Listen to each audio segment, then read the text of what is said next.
En cas de surpopulation de fragiles, avant l'arrivée du lance-flamme que vous avez commandé sur le Bon Coin, voici comment s'amuser un peu.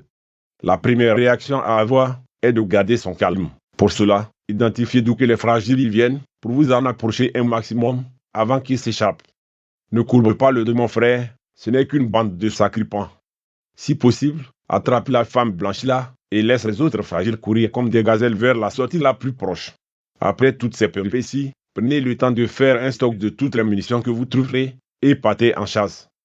Regardez bien sous le canapé. Coupez Facebook et Twitter pour empêcher tous les messages de soutien là. Placez vos adversaires en position latérale de sécurité pour qu'ils rampent à vos genoux. Fouillez tous les recoins. Souvent le fragile se cache derrière tout ce qui lui permettra de ne pas affronter le lance-grenade du destin. Pensez aussi à faire sonner leur iPhone 6 pour mieux les débusquer.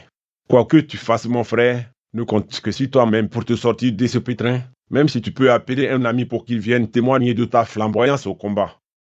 Si tu n'épargnes aucun de ces fils de Lucifer, personne n'appellera la police et tu seras un grand héros carrément quoi. Les femmes se prosterneront et l'homme blanc lèvera les mains au ciel en jurant ses grands dieux qu'il s'est bien fait entourlouper vraiment.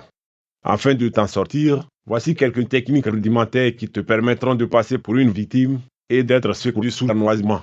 Tu peux par exemple mettre une serviette sur le bras d'un mort, comme si tu tentais de le ranimer, moult mais en vain. Ou sinon couper la jambe d'un cadavre comme si tu voulais faire le marabout quoi.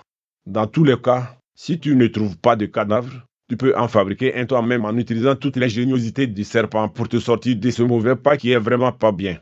Si vraiment tout est perdu, tu peux encore jouer quand même avec les bas tout subséquemment.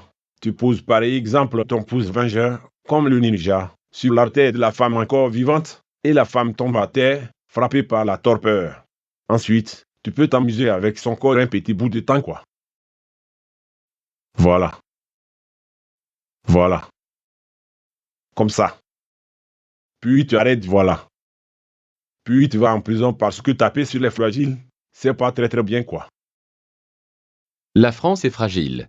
Mais ne la protégez pas, le GIGN s'en charge. Orage de l'émasculage.